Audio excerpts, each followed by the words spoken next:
Now, in other news, big news as well. North Korea fired yet more projectiles into the East Sea on Friday morning.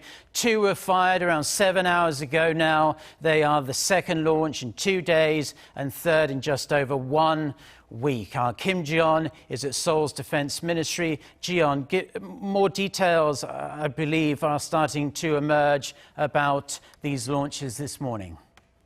That's right, Mark. South Korea's Joint Chiefs of Staff says North Korea launched the 2 short-range projectiles in the early hours of Friday towards the East Sea at around 2:59 a.m. and 3:23 a.m. Korea time from its Hamgyongnam-do Province.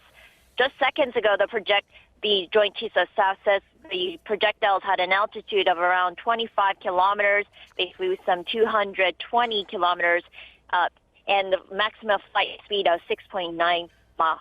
It says it's monitoring the situation while maintaining a defense posture in case of additional launches.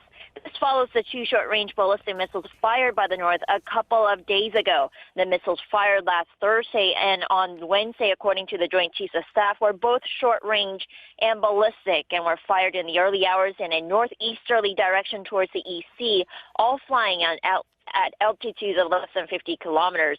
And the missiles were presumed to have been launched from the ground using a transporter erector launcher, which is used to move missiles to a desired launch location. That means the missiles are not bound to a fixed launch site, and the North's movements are therefore harder to predict.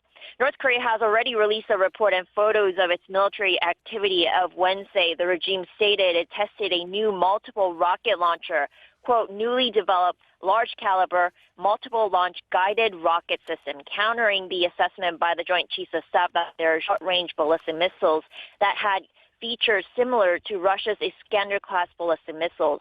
Military experts invited by officials from Seoul's Defense Ministry on Thursday said further analysis is needed to verify the North's claim that it has succeeded in test firing a guided rocket system, implying its multiple rocket launchers are now equipped with weapons that can track and destroy targets accurately.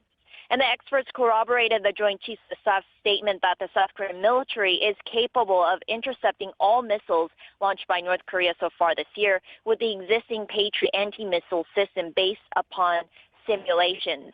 And the military experts said the South Korean military already acquired the missile technology touted by the North during the early 2000s.